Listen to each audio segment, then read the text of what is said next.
I just want first off to say that I'm very honored to see a full house here. I'm hoping that you can get something out of this. Um, some of this may be information you already knew, but I'm going to do something a little bit experimental here. I mentioned earlier when I spoke about how in Pennsylvania we have a tendency to work in silos, and it's really limiting our ability to really get things done. When Carol asked me to put together this piece of the program, she mentioned that a lot of y'all come here and do this kind of work, but haven't had formal training on some of the bare basics that we kind of need to know in order to build a plan, recruit, retain volunteers. And I'm always thinking about how do we break through these silos. So I decided to pull some old training materials that I put together a long time ago. Actually, all right, full disclosure, my wife put these together, but based off of some of the work that I've done a long time ago. And what I'd like to do is talk to you about two things at the same time. How a couple pieces of organizer training here, but how do we also take this and not just apply it to our own organizing within the organizations we work for or work with, but use it to break across silos and build coalitions? Because I honestly think that these are very much in tune. Can I get a quick show of hands? Has anyone ever heard of the theory of change? Yeah, there we go. All right.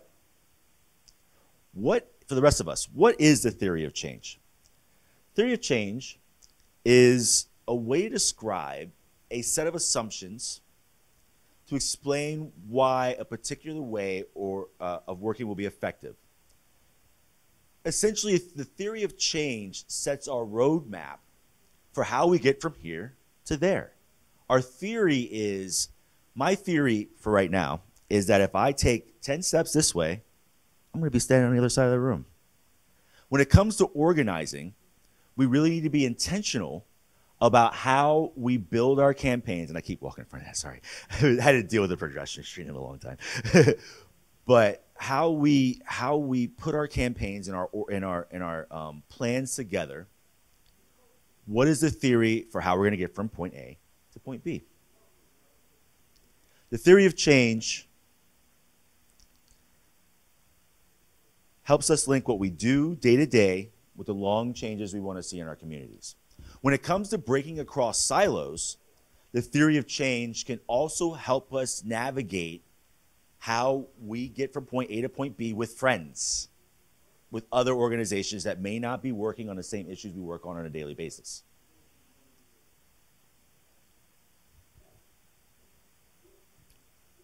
I have said before that I've had the dubious distinction of working on criminal justice reform on behalf of George Soros and the Koch brothers at the same time. That's crazy, right? How did that happen? Full disclosure, it was in Kansas. The Koch brothers were opposing Chris Kobach. And at that moment, we walked the same path. And there was a way to get from point A to point B with those folks who I really typically wouldn't work with. As we built our theory of change, we included and kind of kept in mind what kind of hooks we could use to bring in other collaborators, other organizations. How do you write a theory of change? I work in voting rights these days, so let's take voting rights. We need to identify the problem. How do we get more people to vote in our elections? Primary and general, especially in quote unquote, off years.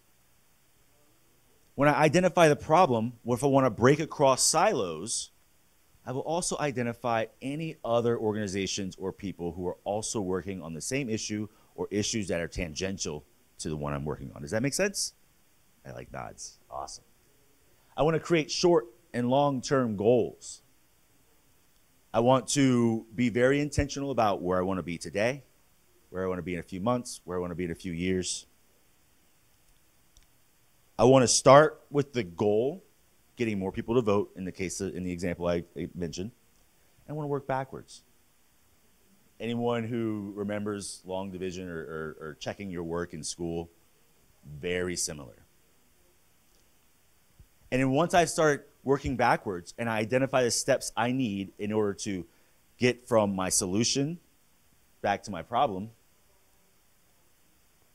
I will start to think about how I can achieve the desired outcome. I'll make a plan. What do I need to do in order to achieve the outcome? And I like to add to this, not only that, who else needs to be in the room in order for me to get from here to there in a fashion that breaks through silos? And when we talk goal setting, we can literally wax poetic all day long about what we want in the world, what we want the world we live in, about the world we want to live in. But how will we actually know that things are changing? This is where this part's ultra important. Ask yourself, how will you know when your project has been successful? And you're breaking across silos and you're working in a coalition, how will your partners know? What would their goals be? How can we make those align? Another show of hands here. Has anyone heard of SMART goals? Yeah, I thought I'd see some hands there too. Awesome. SMART goal setting, I don't have a slide for it. SMART goal setting, SMART is an acronym, S-M-A-R-T. S stands for specific. We want to be very specific about our goals. How will it be accomplished? What actions will you take in order to get from here to there? And again, always keeping in mind, who else should be in the room? Who else should I collaborate with? Who else should we work with in order to continue to expand our efforts? And in Pennsylvania, we've got a lot of different regions, and we're all similar but different. And so it's important to continue to include everyone from around the Commonwealth. M in SMART goals stands for measurable. You don't want some wishy-washy, oh, I just want to get some people to vote more. No, I want a real measurable goal. I'd love to see a 5% increase in turnout in the primary election. It's important. And it's going to be important when you work in coalition because oftentimes, due to the super siloed nature of Pennsylvania at this point in time, we have to bring people along with us. We want our partners to see what progress looks like as well, so they know they're not wasting their time, so they know that it is worth their effort. A in SMART goals stands for achievable. Is the goal actually doable? I don't want to go and say, hey, I want to see 100% turnout in the next, I mean, that would be awesome. But is that something I can achieve in the next 4 months? Very questionable. In a perfect world, yeah. But do you have the necessary skills and resources in order to meet that achievable goal? And if you don't, again, thinking about breaking through silos, what other partners or stakeholders or folks in the landscape can help you achieve those skills and resources? That's a large part of what we do at AVL is we help bridge that gap between skills and resources, or between where you are now and what you need to have in your toolbox in order to get there. R, relevant. Does the goal align with broader goals? Why is the result important? And when we break across silos, does it align with the goals of your partners? Does it align with the goals of the organization or the region that you're working in? And again, our partners are going to want to know, why is the result important? Why is it worth their time? T, time bound. We need a firm timeline for how we're going to get there. Now, we have to be flexible. Sometimes your timelines need to be adjusted. In the world of politics and advocacy and activism, there's a lot of things that come out of left field, especially with this legislature, that we have to be prepared to be agile and flexible in order to address. We also have to often consider the needs of our partners, the needs of the coalition we work within, their capacity, what timelines make sense for them. If you start by setting these sorts of goals and then you approach folks to join a coalition, you're going to have a much easier time of getting them bought into your work, because you have already done a lot of the answering to the questions they may have about, again, Why is it worth their time? How do they get involved? I think I'm going to skip the next slide.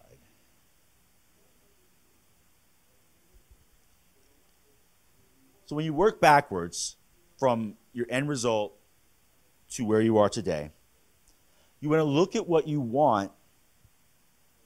I lost my spot. You're going to look at what you want to achieve in the long term, in the medium term, and in the short term, and ask yourself, what has to change for that to happen?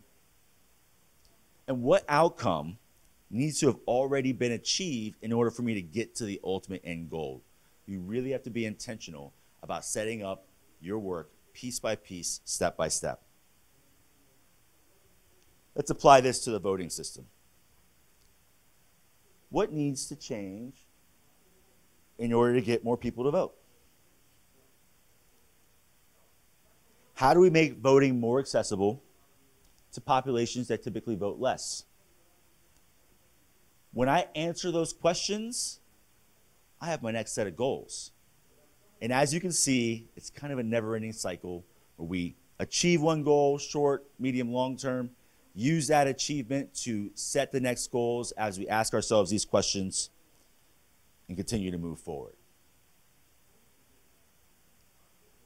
So when you're mapping your theory of change, oh, I think I skipped this slide. No, I'm sorry. Now, when you reach your desired goals, you and your team and your coalition will decide how large that map is, how many extra goals, how far do we want to go down this road. Typically, a theory of change has about 3 or 4 outcomes, 3 or 4 long-term goals, 3 or 4 possibilities. So when you're mapping your theory of change, don't put things in just because you think they're good or because that's how you're currently doing things. You need to really be intentional about asking yourself, is my efforts, is my theory of change really getting me to where I want to go? And you need to be real intentional about asking that question when you talk about dealing with partners, you talk about dealing with coalitions. It's important that your coalitions have buy-in to the work. You know, I've worked with organizations in the past who just simply didn't have the capacity to show up all the time when I needed them to. I've worked with organizations in the past who really wanted to do the work but had no spare bodies. So it's important that we do a lot of the work ahead of time when we build our theory of change. When we create our set of goals, we keep their goals in mind through one-on-one conversations so that we can do some of that work, take some of that, or add some of that capacity for them and make it easier for them to plug in.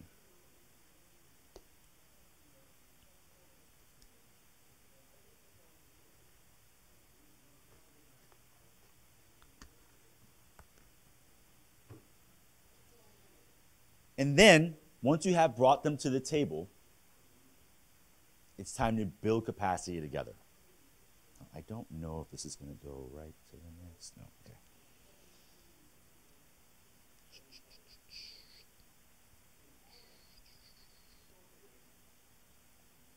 Excuse me, y'all. I have to figure out where she put the other slides that I said earlier.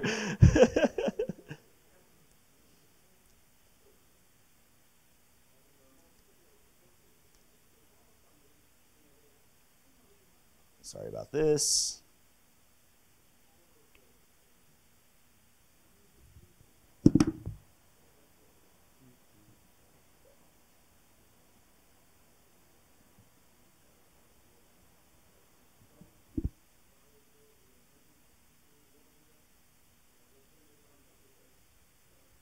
Once you've got everyone to the table, it's time to build power together.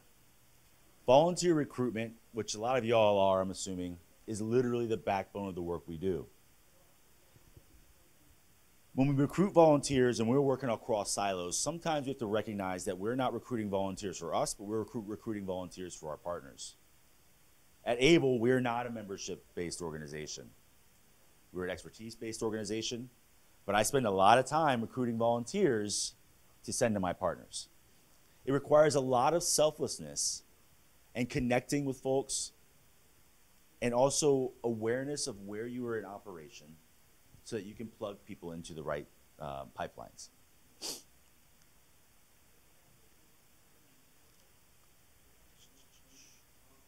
Volunteer recruitment. Now, it's interesting because there's actually there's some ways in which you can make volunteer recruitment easier. And you can actually think about volunteer recruitment in terms of also recruiting partner orgs. I think there's a large parallel here. A lot of folks think you just go out and find them on the streets, and it's kind of true. But where? Literally everywhere. Events, your ones, that's a one. Your ones, so your number one volunteers, their friends, family. Lists from the Voter Access Network, VAN, or other volunteers. When I was first trained in being an organizer years ago, I was told when you're in a supermarket and you talk to someone who seems to be interested, recruit them to be a volunteer. The work of volunteer recruitment literally never stops. Whenever you talk to someone, I mean, I'm super passionate about the work that I do, and so I talk about it a lot outside of work. I have no life. It's okay. But as a result of talking about it and talking about it with strangers and meeting new people, I find other people who are just as ignited as I am, want to bring them in. As you are talking to other organizations, working in areas you're not familiar with, and you are understanding the landscape, you find that they're excited about the same things you're excited about, bring them to the table. Use your volunteer recruitment skills to recruit other orgs. Building a volunteer base is an important part of any campaign or advocacy program. They can help with anything from providing temporary housing, bringing food to phone banking, door knocking, phone calls to legislators, text messages, postcards. It's really impossible to build power without a base. Sometimes the base can't come from your organization. And so it's important to understand, again, what other organizations are at the table or are stakeholders, especially in the region you're working in order to mobilize those folks as well. Each volunteer recruited brings us one step closer to building the world we're trying to live in. The main part of recruitment of volunteers is making a pitch. Has anyone ever done telemarketing or sales? You heard me say earlier that there's a little bit of a correlation between what I used to do and what I do now. I really started to understand how relatable everyday skills are to this kind of effort when, in between campaigns, I became a telemarketer. I used to sell wine for Wall Street Journal wine or something. You can't sell it in Pennsylvania, so we would call people from other states. You couldn't back then.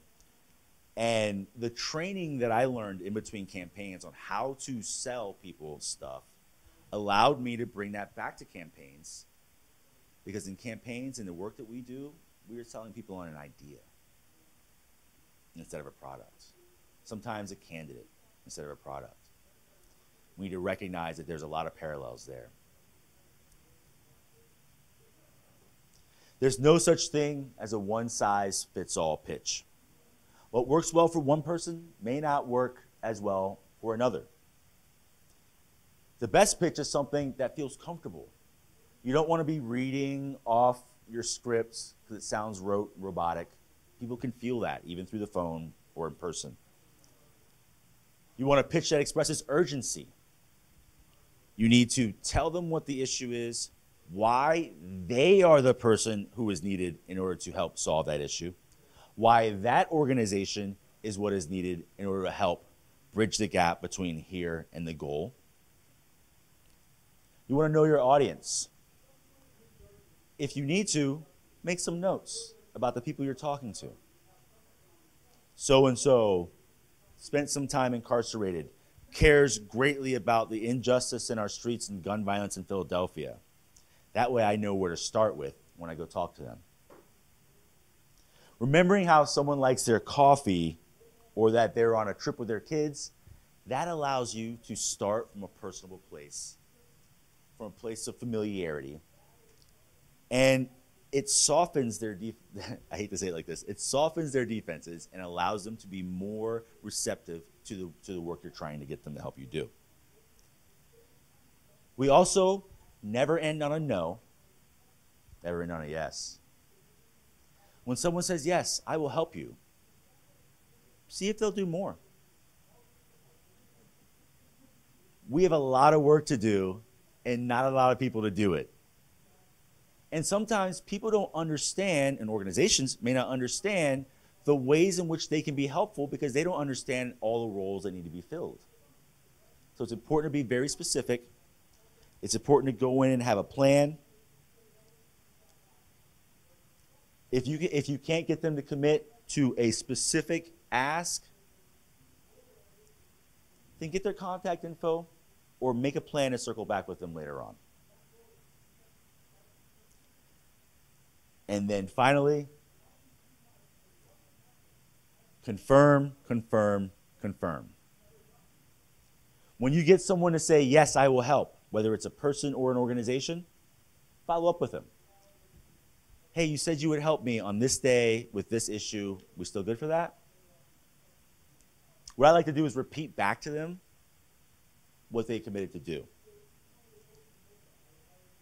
Hey, ACLU, you said you were going to follow up on Luzerne County's litigation against missing paper in the voting machines. That's actually a real thing that happened. Is that still working? Is that still possible? My point is, we want to treat volunteer recruitment not only like we're recruiting individual volunteers, but we're recruiting organizations as well. This works for Grass Stops.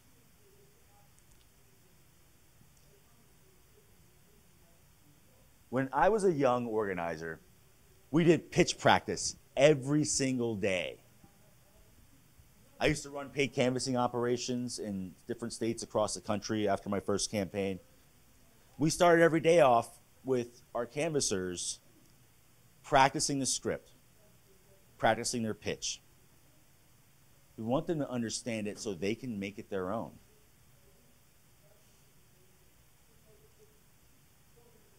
We often ask people to write out their pitch in a way that's comfortable for them and practice it repeatedly. The same thing can be done when we are learning to recruit organizations to work with us. Don't go in blind.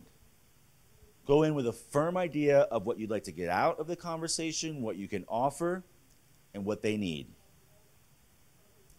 Now, you obviously don't have to worry about keeping to the exact words because we want it to sound natural.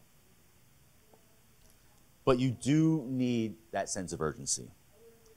Using words like, we need you now. This has to happen immediately. We like to use strong language. This is probably the one that got hammered into my head the most. And what I mean when I say strong language, don't say, hey, can you come maybe give me a hand tomorrow, possibly, please? Can I count on you to join me to fight back against this system? We need you now. We need you today. I guarantee you've seen this in your email inboxes. Say things like, our people can't wait any longer for a seat at the table. Can we count on you to? Every ask should be as specific as possible. Give me a specific date and time. We are pulling a table meeting together on Sunday, October, 30th. Okay, I don't want any meetings on Sunday. But we're pulling a table meeting together on Sunday, October 30th at 3 p.m. in order to talk about the impending impeachment of Larry Krasner. CASA, we need you to be there. Make the road, can you join us? Can we count on you to be there? I guarantee this works for volunteers as well as organizations.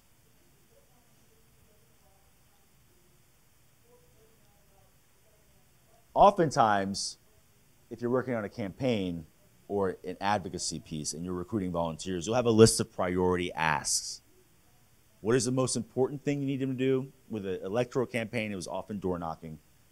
Then if they can't do the door knocking, it was phone banking. If they can't do the phone banking, it was postcards. If they can't do the postcards, it was yard signs, and you went right down the list. It's important to have that order of priority in your head when you're recruiting volunteers, and you're probably gonna get sick of me saying this by the end, but also when you're talking to organizations. We know you're a base building org. You've got members all the way in Lancaster. You've got members in York. Can you join us for this press conference on the Capitol steps? No? No problem. Can you join us for talking to your county commissioners? No? No problem. Can you make some phone calls into the office? No? Can you sign on to this statement? We often talk about the volunteer ladder of engagement. This also applies to organizations. When I say volunteer ladder of engagement, the idea is we want to give them an easy way for a brand new volunteer or a brand new organization. You want to give them an easy way to plug into your efforts so they start to feel ownership of the work that you're doing. And then as they become more comfortable, you start upping the ante. Oh, great, you signed on to this letter? Fantastic. Next, we need to make sure that the county commissioners don't keep the drop box closed until the week before the election. Yes, that happened in Center County. I was furious.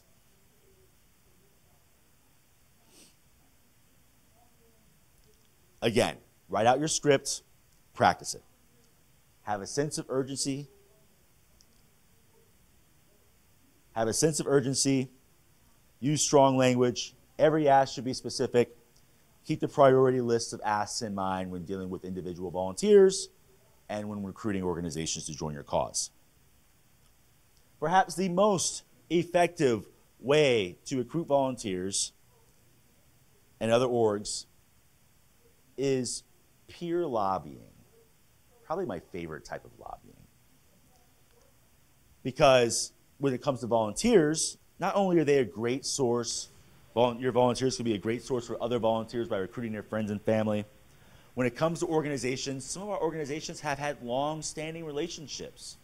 When I ran the We the People Pennsylvania campaign, we had a table full of organizations who were doing work all the time who already have relationships with each other. Able doesn't have some of those relationships. So it makes sense for me to go to an organization that Able, All Voting is Local, does have a relationship with and ask them to help facilitate a conversation with an organization that we don't. Peer lobbying. Also, as an aside, I think it's one of the most effective ways to lobby your legislators, your elected officials. Find out who's close to them and go and talk to that person and get them to make sense. A really good example of this is in Center County right now, our county jail does not have outside rec. And we've been, bless you, and we've been putting together a little group of folks to try to put some pressure on the county commissioners to fix that egregious problem. We were doing a presentation at a church a couple Sundays ago, and as we were finished wrapping up, this guy in the back raises his hand and says, I work for the Outdoors Club of Center County. This county commissioner is hiking with us every weekend. Do you want me to talk to him?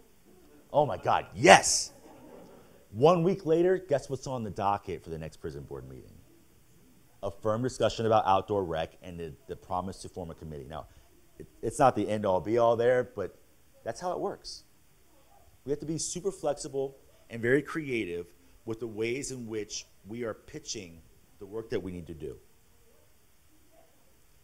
Now, if y'all were a real class and you were folks that I was training to go talk to other organizations or volunteers tomorrow, this is the part where I would say, write down your pitch and then turn to your neighbor and practice it. I don't think we're going to do that today, but it is important to do that. Anyone who's given a big speech or had to talk in front of a lot of people, may know the feeling of looking into a mirror and practicing what you're going to say. Or anyone who's been in a play, practicing your lines. It is important, and I can't stress this enough, for us to continue to do that, not only when it comes to volunteer recruitment, but also organizational recruitment. Still with me so far? Awesome. I got one more short set of slides, and then I'm going to open it for questions. Once you get them to, oh yeah, hold on, I gotta pull up the new slideshow. Once you get them to the table, what's next?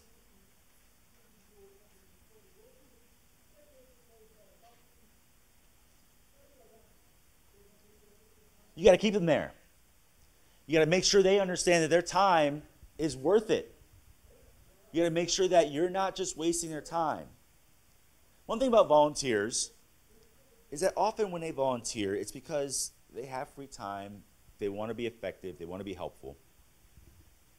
But if they don't feel like they are making an effect, they're not going to come back. Same thing happens with organizations.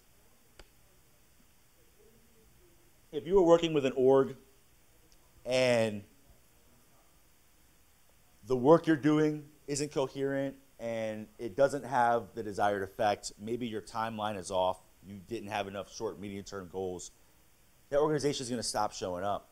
They've got better things to do with their time, which is a super finite resource for all of us. So you want to be prepared for volunteers and orgs. You want to have your tasks set up, ready to go, have your agenda made for the coalition meeting. If you're making phone calls, have those call lists ready.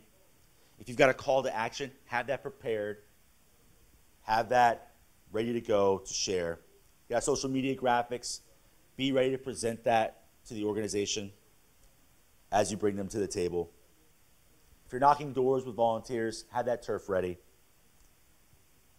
You should know who you're expecting at the table, who you're expecting to show up to volunteer, because you've already, remembered, gone back and confirmed with everyone. Hey, our monthly meeting is tomorrow. Are you going to make it? I haven't seen you in a couple months. Is your organization going to be able to show up at the table? Get that confirmation so you know who's going to be there and you know ways in which you can loop them into the work that you're doing.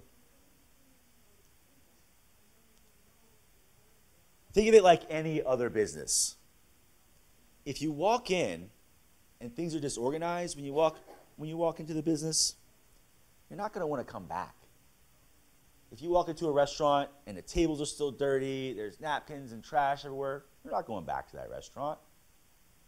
The same thing goes when it comes to recruiting volunteers and working with organizations on a table or a coalition. You want to look as tight and put together as possible so that these folks know they're not wasting their time. And make sure you greet them with a smile. Make sure you know you're thrilled to see them there. Oh my goodness, thank you so much for showing up today. Follow up with them later on a one-on-one. Check in with them afterwards. Thank them for their time. People want to know that their time is valuable. And again, sometimes the organizations you're working to recruit may not be funded or working on the issue you want them to work on with you. So you need to make sure they understand that you're thrilled to see them. Because honestly, I am. And thank them. Also can't stress this enough. The most important words when it comes to volunteers and coalitions is thank you. Thank you, thank you, thank you. And always make sure that your volunteers have everything they need.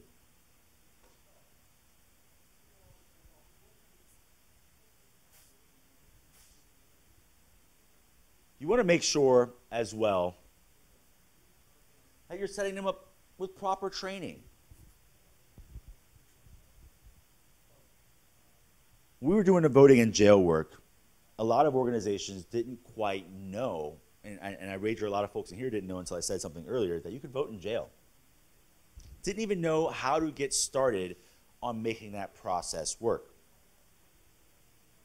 So we had to make sure we need proper training materials for the organizations we work for, just as with a volunteer coming into the office for the first time. Make sure you know where to access that. Your staff does, your friends, your other operatives as well. Make sure you set your goals based on the volunteer or the organization. We don't have one-size-fits-all goals for everyone. If I know that Make the Road is going to be in DC doing a huge rally on immigration rights, then I can't expect the same thing from them as I can from PA United, who is already in state and is operating in Western PA. Make sure that your goals and your plan for your volunteers or for your organizations in a coalition is fitting to what they're actually doing. With a volunteer, this looks like this. A new volunteer may have a goal of 50 phone calls for a phone bank. But an experienced volunteer, because they've been doing it for a while, you can up the ante a little bit, 80 calls. People like to be stretched, they like to be challenged. Always monitor new volunteers, and again, I'll say new organizations, for how their experience is going. Just Harvard, we just met. You're doing a fantastic job. What do you think? Can you give me some feedback? Is there anything we can do to make this a better experience? Anything we can do to make it so that we are more in lockstep with what we're doing? Always ask if there are questions. Always make sure you're checking in with your volunteers throughout the shift and your coalition orgs throughout the campaign. We try to set one-on-ones up with our coalition orgs on a regular basis. Again, just to make sure that we're all still on the same page and our goals have not changed. We want to make sure there's a debrief period involved as well. When it comes to volunteers, oh yeah, and by the way, I know that's misspelled. I thought this was going to be changed, but it wasn't. It's okay. It's been bugging the crap out of me for days. Make sure there's a debrief period. Make sure that when in case of volunteers, after they're done, you leave a little bit of time to check in with them. Again, how was your experience? Did you have any issues with the tasks you were assigned to do or you volunteered to do? How can we make it easier for you next time? Same thing can be said when you're dealing with organizations on a coalition table. At the end of the campaign, you want to circle back with them. Voting in jail, Black Voters Matters, how was that experience? Did you have any trouble getting into Philadelphia? What would it look like if we expanded to Columbia County? What would it look like if we expanded to Blair County? What did we leave on the table that we could do better with next time? Always look over the data from your volunteers before they leave. If it's phone banks, make sure you take a quick glance through their lists to make sure things were filled out correctly or that you understand. Look, I've made phone calls, I've knocked doors, I've also have atrocious handwriting, and sometimes I like to keep notes in the margins of these paper lists that we used to have. And so it would be important for folks to understand what I wrote. Same thing when you're dealing with partner orgs. If I'm working with this partner org and they have committed to sending out their paid canvassers to knock doors in a certain area, I'm going to want to check back with them on the data that they delivered to make sure that I understand what they're presenting. Does that make sense? You want to do this with your volunteers before they leave. You want to do this with your organizations before the campaign is over. And again, thank them for their time before they leave. Thank them at the end of the campaign when all is said and done. People want to feel like the work that they're doing matters. They want to feel like you have gratitude for them offering their hard-earned time to do so. You're going to see thank them over and over and over again, because it's honestly one of the most important pieces to this. An organizer will eventually start to know their volunteers. A campaign manager or coalition leader will eventually start to understand the organizations they're working with. You'll know their volunteers' names, their faces, their background. A coalition manager is going to understand where an organization has been, where they're going, what is important to them, who are the people that are most important to know and talk to. This, y'all, is how we build community. It's how we break across silos. At first, your volunteers are going to come for the issue. At first, your organizations are going to come because they agree with you that this is something they need to address. The coalition stays together, though, because of the work of you. The volunteers come back and continue coming back because of you, the organizer. They come back because you made them feel comfortable. The volunteers. The organizations come back because they felt useful, they felt worthy, they saw results. Use a lot of positive reinforcement publicly with your volunteers. Use a lot of positive reinforcement publicly with your coalition partners. Always correct mistakes constructively and privately. I've seen some coalitions literally fall apart because of infighting at the table instead of one-on-one conversations behind the scene. We want people to feel valued. We want people to know that their time is valuable and not being wasted. And we certainly don't want to embarrass anybody. You want to make your volunteers feel like they're part of a team. You want to use the compliment sandwich approach. The compliment sandwich is you start off with a good thing, then you talk about whatever needs to be changed or corrected, and then you end with a good thing.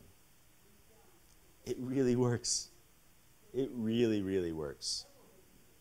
Hey, Doris, you did fantastic today. You knocked out 100 phone calls, and that was awesome. You know, I did hear you take a long time on the one phone call. You were arguing with this Trumper, and I think there's a better use for your time. We're not going to change that person's mind. But you recovered amazingly, and you went back and you knocked out another 20 phone calls. And you had no more issues, and I heard you get 4 more yeses. So-and-so organization, thank you so much for knocking all the doors in this Northeast Ward in Philadelphia. We need those doors knocked. It looks like that was all completed. But there's this set of data here that's a little confusing, and we probably want to make sure that we're overseeing our canvassers a little bit better to make sure we're getting proper data. But look, you also had 100 canvassers out this past week, and that's fantastic. What works for our volunteer recruitment works also for organization and coalition building. You also want people to work together. When it comes to volunteers, you never want to put them alone to do the work. You don't want to hand someone a phone list and say, okay, now go sit in the corner. I'll check on you in an hour. When it comes to coalitions, one thing we do often is we build committees, we build subcommittees so that organizations are working together on issues. You don't want anyone to feel like they're off and alone on a silo by themselves without support.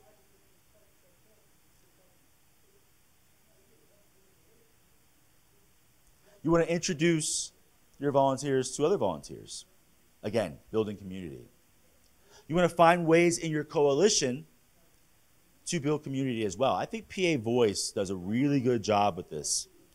When they have their meetings in Harrisburg, everyone comes together. There's some sort of icebreaker. We break bread. We eat a meal. We just kind of make community, much like we did over lunch earlier.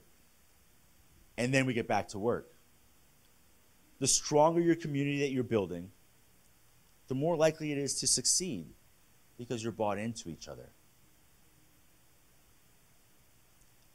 With volunteers, it is important to reschedule. When they come in the first time and you've done all the prior work that I've talked about, you want to make sure they're going to come back. You want to be as specific and precise about when they're coming back as possible. With coalition partners, the same thing. After this table meeting, you want them to understand when the next table meeting is. After this event that we all came together to do, what's the follow-up? Let's be specific about a date, a time, and a method. Again, thank them. There is no such thing as thanking them too much. So I hope that experiment worked out, trying to relate theory of change as we build our campaigns volunteer recruitment, volunteer retainment, to theory of change as we build a coalition table, coalition and organization recruitment, coalition and organization retainment. There's a ton of parallels. One thing I've learned is that a lot of these skills go hand in hand. And that's all I got. Anyone have any questions?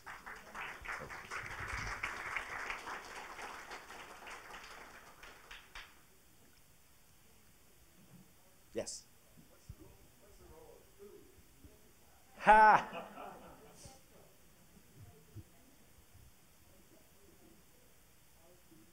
I don't know about you, but when I have an empty stomach, I'm not very good at my job. I'm not very good at thinking straight. Science will tell us that you need to have all the energy and carbs and nutrients in order to be at your peak position. The role of food not only helps us scientifically, but it's that community building piece. There's something about breaking bread with the people you're working with and the people you're on the front lines with that helps you kind of cement that community, cement that bond. Great question. Food is important.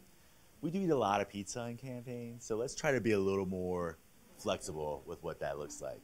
And we also want to make sure, as an aside, to honor people's individual preferences and make space for everyone so that they don't feel excluded.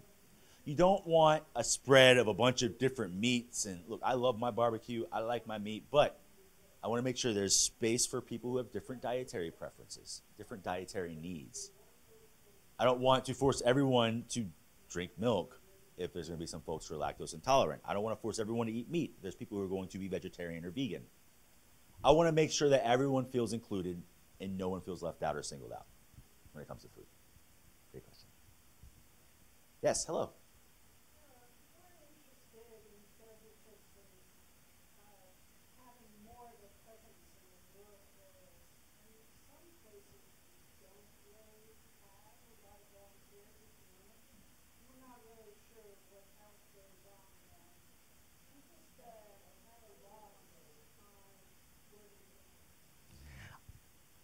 The first thing I like to do when I deal with a new region or a part of the state, and we see this in Pennsylvania in several rural areas, is try to understand who's on the ground already, right?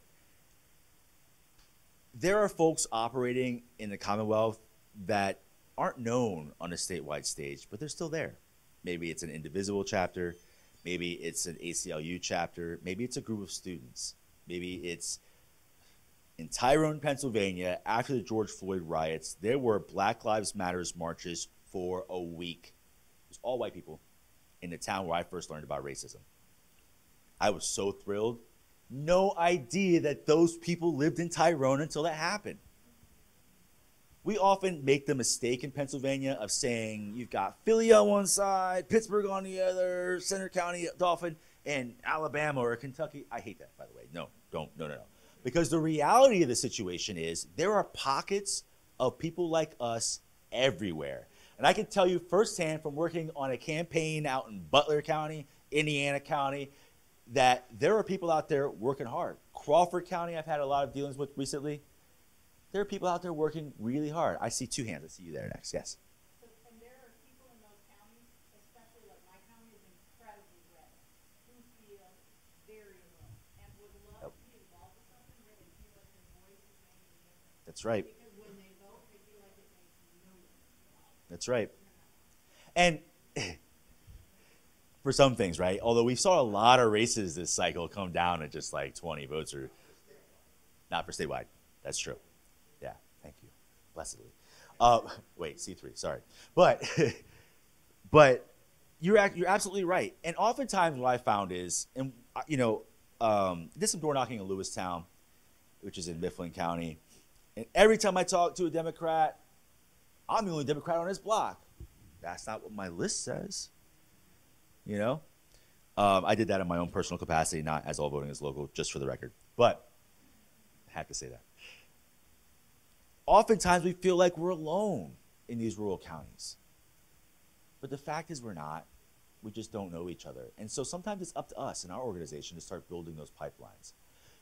So a direct answer to your question, ma'am, I think what I would first do is build a power map of the area in question. Who's in operation there? What does the district look like? Not in just a flat plane of red. A friend of mine, Jordy Comas, with the Hub for Progress, once showed me a heat map of Pennsylvania, and it was like where votes trended more blue or more red, so I can understand how votes are trending. And by looking at that, Pennsylvania is a super checkered state throughout. There's no county that's incredibly red, you know.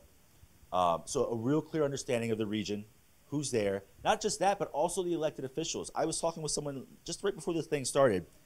I have a friend I went to high school with who is the school board president of Harrisburg School District.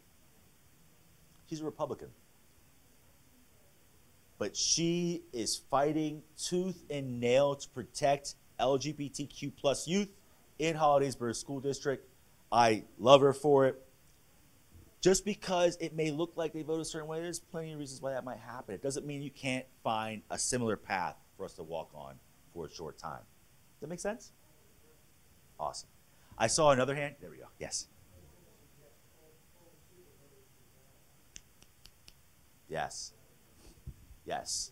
You know, I also, super voters are great starting points. I have been very bullish on this idea that we really need to reach out to folks who feel disenfranchised and get them engaged in the process. And what does that look like? Did you know Pennsylvania is the 5th largest incarcerator in the country? I saw a figure from 2018 that said 1 in 12 Pennsylvanians know someone who's incarcerated, or someone who has been incarcerated or on probation or parole. In Philadelphia, 1 out of every 20 Philadelphians, I think that's the figure, is on probation or parole or has been incarcerated. When we realize how widespread the issues are, that allows us other avenues of reaching out to them. When I talk about criminal justice reform in areas that there's not a lot of infrastructure in or people to work with, not a lot of super voters, that's where I would start. Recognizing that we all know somebody who's had to deal with this issue. And we can do that per issue. Does that make sense? I see you again. Hi. Another resource, this might not be something that you think of right away, but the Libertarian Party of Pennsylvania has affiliates in a lot of counties in Pennsylvania. And a key component of Libertarian philosophy is volunteerism. And Libertarians are very strong on socialism for the most part. So they want to be involved. If you go to the lpca.org website and look at affiliates, it will give you the contact person and their contact number. So that could be in some of those rural counties. And we also want to make sure we're not completely stereotyping because of the letter in front of their name. You really want to make sure you're not doing that. Yeah. Hey, I was talking about trying to convince an L to run for council in Senator County the other day. You know? So we want to make sure that we recognize that people are individuals. We want to make sure that we understand that nobody's a monolith. Just because you have a D or an R or an L in front of your name doesn't automatically mean you think a certain way. We need to do the work to find out where they really stand and bring them into the fold to work with us, if it makes sense. I saw a hand back there. Hi.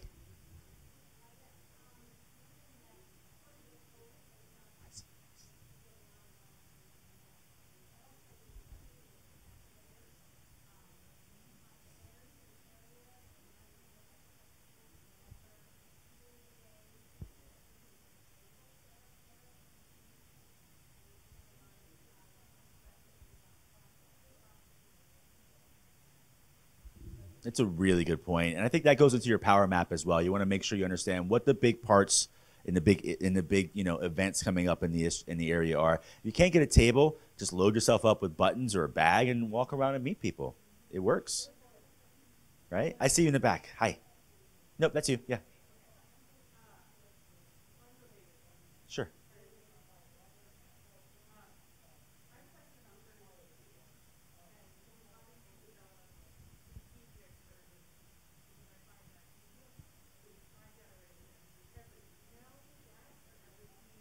Yeah.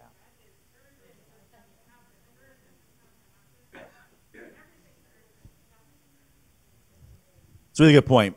I will start out by saying don't use email. I'm not going to lie. I'm sorry. If you looked at my inbox from my personal email address right now, it's disgusting, and I'm sorry. It's like 5,000 emails that I haven't read. I also, being an older millennial, don't like voicemails. I check my voicemail once a month. So you have to really understand who you're working with in order to capture the proper sense of urgency. When Roe v. Wade went through that, we all felt that existential threat. We want to make sure that we are conveying what is necessary to happen now and showing them what the world looks like if it doesn't happen. Does that make sense? I think it's best done through person-to-person conversations. I think it's best done through actions together. It might be best done through social media. But I completely agree with you. Raphael Warnock has been blowing up my emails for the last 2 weeks.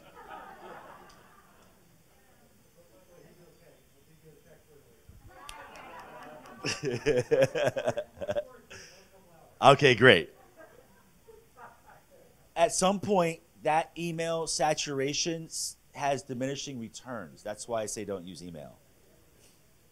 At some point, people will stop opening your emails. And if you are savvy with it, you can actually tell if you're sending emails. I'll never forget Tom Ulrich reaching out to me and say, "Why aren't you opening my emails?" He did. He reached out to me and said, "Why aren't you opening my emails?" I said, "You know what? You're right." And so I started opening them. So that's another way in which we can do that. For real. Why aren't you opening my emails? You know what? You're right. My bad, man. Any other questions? Hi. I think one of the things is that email that a lot of younger people do not read the email, but they might read, the text, the subject. If you include what you want them to know in the subject, that's what you need to do. That's a great point. That's an excellent point. Can you join us on this day at this time for this reason in the subject line? You're much more likely to get a response if it's something quick. We're in a society today where everyone wants, you can keep someone's, I think the figure is you keep someone's attention for 10 seconds, 30 seconds on a video. And so we have to make sure we are cognizant of that in our communications with folks as well. It's a really good point. Thank you for that. Hi.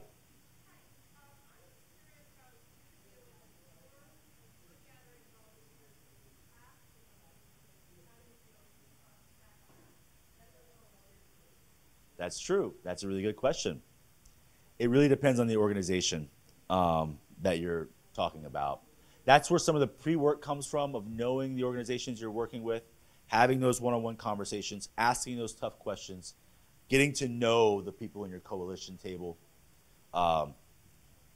And you have to be careful. That's a really good point. You have to do your homework. You know, it's almost like hiring someone new and checking references. Do you know other volunteers who volunteered for that organization? What was their experience? You know other organizations that have worked with that organization? What was their experience? And if it's not a good fit, then it's just simply not a good fit.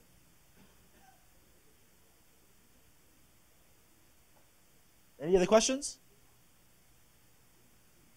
Wow, that hour went by fast.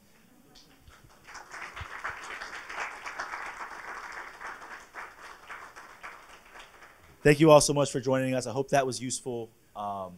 Feel free to catch up with me a little bit later. I think I'm on a panel next, so.